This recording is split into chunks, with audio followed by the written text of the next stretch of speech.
안녕하십니까. 네, 안녕하세요. 예, 오늘 멋진 책입니다. 사실 이제 일원이 되셨나요? 그렇습니다. 네, 일원이 되신 우리 저희 이건희 회장님께 청년 이건희라는 이름을 붙여서 네. 이렇게 아주 좋은 책을 써주셨습니다. 현직 삼성 출입 기자가 밝히는 청년 이건희의 모든 것. 예, 명진규 저자님 같이 자리했습니다. 이렇게 뵙게 돼서 너무 반갑습니다. 네, 예. 반갑습니다. 청년 이건희라고 하신 이유가 있으신가요? 이건희 회장이 사실 뭐 93년에, 네. 99년에 신경영이라든가 뭐 이런 것들로 굉장히 많이 잘 알려져 있는데요. 네. 사실 어떻게 이건희 회장이 그렇게 삼성그룹과 삼성전자의 혁신을 가져왔는가, 예, 예. 이런 과정을 살펴보기 위해서는 예. 좀 이건희 회장의 청년 시절, 이 경영을 맡기 전 시절을 한번 돌아볼 필요가 있다, 이런 예. 생각에서 책을 쓰게 됐습니다. 그렇군요. 그러면은 제가 이제 이 책을 보다 보니까 네. 정말 어떻게 보면 이건희 회장님의 어린 시절부터 현재 그리고 미래까지를 이렇게 잘 분석한 책이다라고 제가 평가를 할 수 있었는데요. 네. 어떻습니까? 청년 이건희가 되시기 전에 어린 시절, 네. 그 이건희 회장님이 받으셨던 교육의 어떤 특징들이 있습니까? 네, 이건희 회장이 받은 교육에는 좀 저희가 일반적으로 생각하는 교육 과정과 굉장히 좀 다른 면들이 있더라고요. 네. 그 당시 이제 전후 세대시기도 하고요. 그리고 이제 이건희 회장께서 워낙에 바쁜 기업가인 이병철 회장 슬하에 또 자녀들이 굉장히 많았지 않습니까? 그렇죠. 그러다 보니까 좀 본인 혼자서 있는 시간이 굉장히 많았고요. 그리고 집안에서 뭐 이병철 선대회장이 강조하던 것도 특별히 뭐를 강요하면서 가르치기보다는 스스로 생각하고 스스로 문제를 발견하고 그 문제를 스스로 해결하는 방법까지, 그리고 무엇을 나중에 경영 활동을 하게 될 때도 뭘 알려주는 것이 아니라 네. 스스로 생각할 수 있도록 많은 시간을 할애한 것들이 삼성가의 가장 큰 교육의 특징이 아닐까 싶습니다. 그렇습니까? 그럼 그 내용들이 지금 예를 들면 3세대에 가서도 동일하게 지켜지고 있습니까? 그렇죠. 예. 이건희 회장은 이재용 부회장이죠. 네. 이제 장남인데요. 이재용 부회장을 그 경영을 직접적으로 맡기기 전까지는 계속 해외 사업장을 돌아다니게 하면서 이제 최고 고객 책임자라고 이름을 붙였었습니다. CCO라고 했었는데요. CCO. 네. 예, Chief Customer Officer인가요? 예, 예. 네. 그래서 이재용 부회장이 충분히 많은 사람들을 만나고 많은 얘기를 듣고 그 다음에 많은 생각을 한 뒤에 지금 사업을 맡기고 있고요. 네. 이재용 부회장 역시 굉장히 그 사업 이외의 것들, 동양사학과를 졸업도 했지만 그쪽 분야에 대해서 뭐 인문학적인 관점에서 경지도 높은 편이고요. 수준도 상당한 수준입니다. 네. 그런 것들이 이제 스스로 생각하게 하고 네. 스스로 깨닫게 하는 교육 방식이었다. 정답을 알려주지 않는 거죠. 네. 요즘 경영 동향하고도 같다고 생각되는데요. 근데 네. 방금 이제 인문학적인 소양이라고 말씀하셨는데 사실 네. 그 부분도 굉장히 제가 궁금한 부분이에요. 어떤 네. 거냐면 경청과 목계라는 굉장히 네. 중요한 두 화두를 선대 회장님으로부터 이건희 회장님이 받으셨다라는 이야기도 들었고 네. 또 재미있는 것은 어떻게 보면은 선대 이병철 회장님께서 그 내 옆에 한 권의 책을 둔다면 논어다 네. 라는 말씀을 하신 적이 있거든요. 네. 이건희 회장님께도 그런 인문학적 소양들이 발견이 되고 있습니까?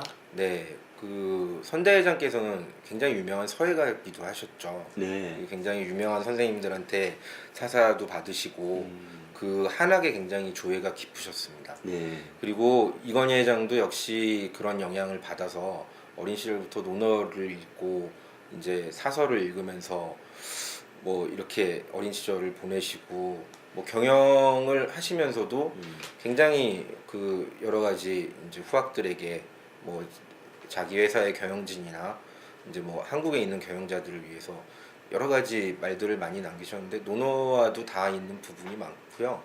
그리고 이제 상도라고 하죠. 네. 일본에서 이제 이시다 바이간이라는 예, 성문심학. 예, 성문심학을 주창하셨던 그분이 얘기했던 것처럼 뭐 이제 장사도 계속 하다 보면은 도를 이룰 수 있다는 네. 어떤 그런 신념, 그런 신념이 또 이건희 회장의 인문학 사이에 이제 음. 깃들여져 있는 것을 알 수 있었습니다. 그럼 명진규 저자님께서 보시기에 그런 네. 인문학적 소양이 네. 어떻게 보면은 그 인문학적 소양하고 사업은 조금 일견 거리가 있는 것 같기도 하거든요. 네. 어떻습니까? 그 두 가지의 그 연관성이라든가 아니면 네. 그 CEO 분들은 꼭 인문학을 공부해야 된다랄까 네. 이런 그 연관성이 있습니까? 제가 볼 때는 굉장히 많은 연관성이 있는 것 같고요. 네. 특히 논어에 대해서 뭐 지금 예전 유교를 가지고 고리타분하다, 뭐 지금 시대에는 맞지 않다 이런 얘기들을 하시는 분들도 많은데요. 거기에 상당한 경영상의 지혜가 들어있지 않나. 그리고 한국 기업들이 가질 수 있는 저력이 있다고 생각을 하는데 그 이유는 사실 사업을 하다 보면은 일시의 이익에 뭐 시선을 뺏겨서 네. 더 큰 것들을 놓칠 때도 있고요. 음.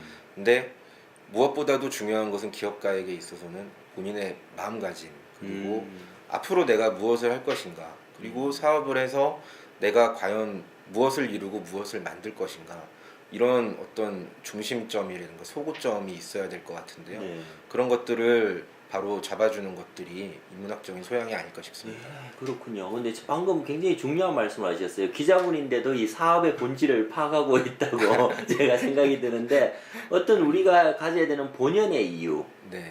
이건희 회장님은 그것을 업으로 표현하셨거든요. 네, 네. 그럼 업 이야기 조금 해주시죠. 이 회장님께서 네. 상당히 재밌게 저희 경영학을 공부하는 사람들로서는 그 아주 본질적인 화두를 던진 거예요. 네. 뭐 신세계 백화점의 업은 뭐냐, 네. 뭐 반도체 사업의 업은 뭐냐, 네. 이런 업의 이야기들을 많이 하고 계시는데 네. 이야기 조금 들려주시죠.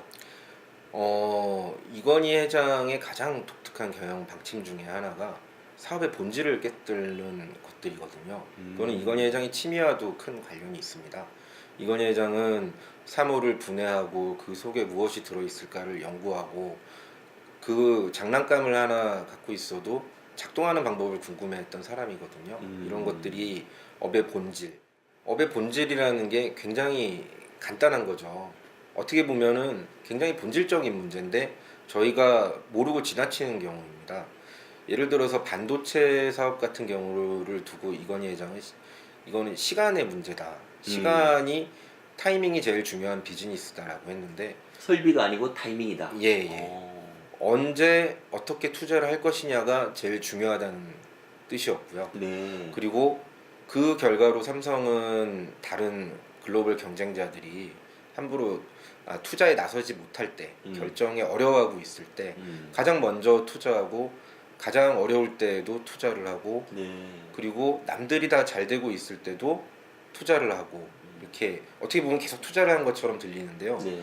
굉장히 어려운 타이밍입니다. 몇 조씩 투자를 하는데 회사가 잘못 투자하면 망할 수밖에 없거든요. 그렇죠. 그런데 누구보다도 시간 싸움에서 빨라야 된다는 생각 때문에 이건희 회장이 좀 이렇게 과감한 투자, 결단력 뭐 이런 것들이 있었는데 그 결단력들의 중심에는 과연 이 사업이 내가 무엇을 해야 성공할 수 있는 사업인가 이런 업의 본질을 깨달아야만 했던 것이죠. 네.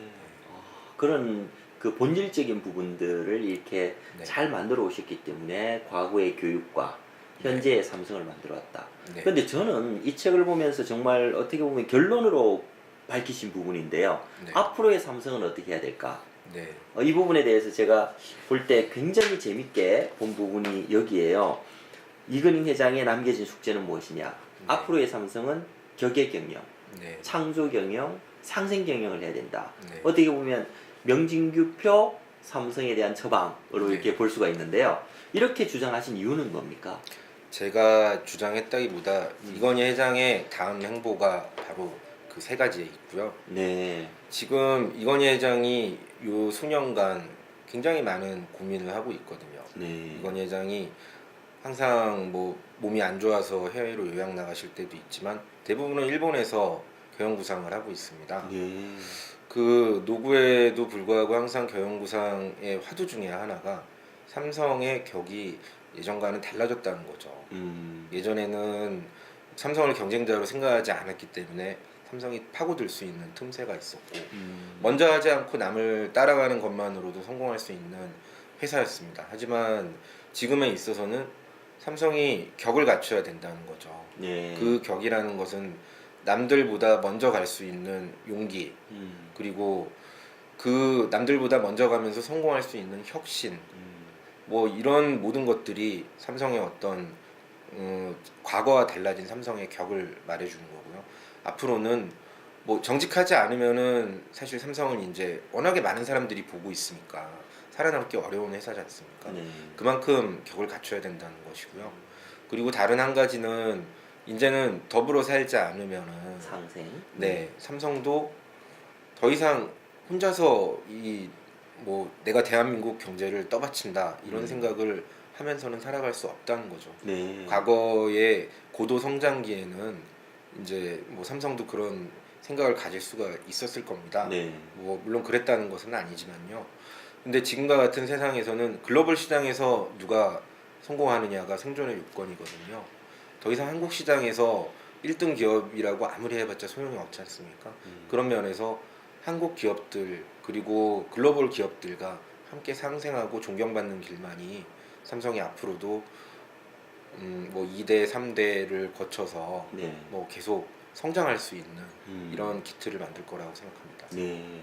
마지막으로 창조 경제에 대해서도 좀 말씀해 네, 주시죠. 네. 창조의 경영이라고 네. 이제 제안을 하셨는데. 네네. 창조라는 게 뭐 지금 어떻게 보면은 IT 기술을 가지고 얘기하는 것처럼 얘기가 많이 되고 있는데요. 네.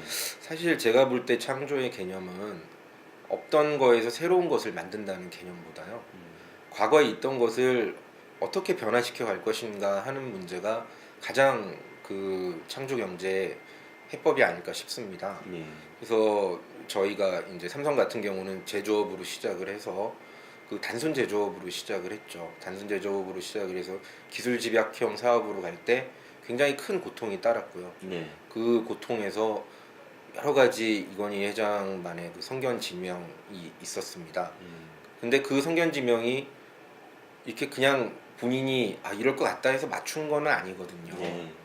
수많은 연구와 충분히 생각을 하고 그리고 움직일 때를 알아서 움직였는데 거기에 대해서는 많은 의견을 듣고 네. 이게 경청이죠. 음. 그리고 흔들림 없이 자기가 듣고 보고 판단을 내렸을 때는 흔들림 없이 나아갈 수 있는 그런 어떤 목표와도 같은 그런 정신 뭐 이런 것들이 뭐 전혀 없던 새로운 걸 발명이라는 그런 차원보다는 이제 우리나라가 기존에 있던 것들을 잘 모아서 새로운 시대를 그리고 새로운 사업들을 창조할 수 있지 않을까 이렇게 생각을 하고요.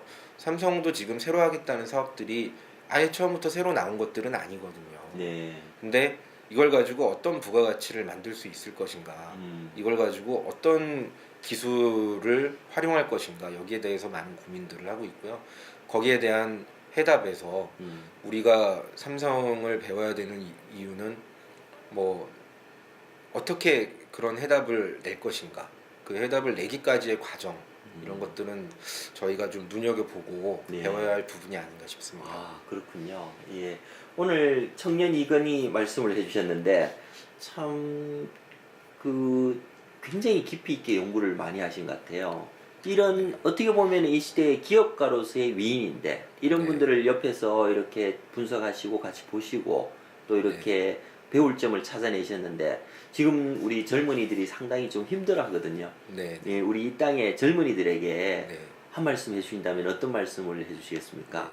사실 제가 책을 쓰면서 그 이건희 회장의 인간적인 약점에 대해서는 굉장히 많이 쓰지 않았고 기업가 정신 그리고 기업가로서 어떤 생각들을 하고 어떤 성장 과정을 거쳤나에 대해서 이제 주로 집필을 했습니다. 그 이유는 우리가 어떻게 생각할 것인가.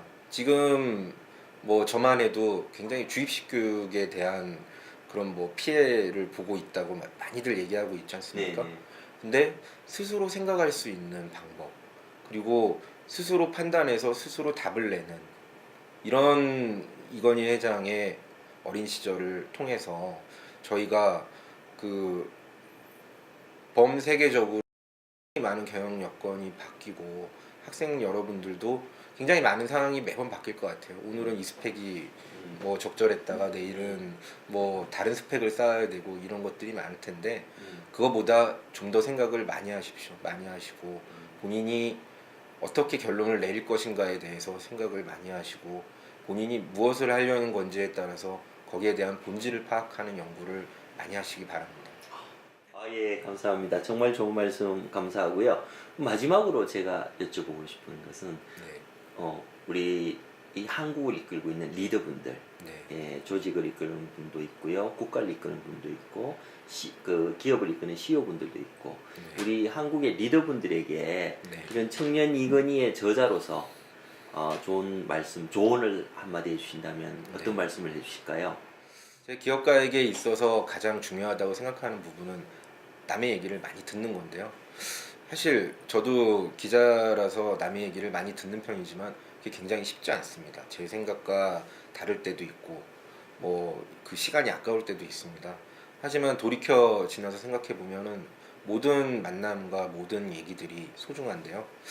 이건희 회장의 책을 쓰면서 이제 제가 느낀 것은 정말 많은 얘기를 듣고 그 얘기 중에서 본인의 판단을 내릴 수 있는 부분을 찾고 그리고 거기에 있어서 본인의 의사결정을 하고 나면은 정말 강한 의지로 밀어붙일 수 있는 어떤 그런 그 나름의 독특한 경영 철학들이 녹아 있었습니다.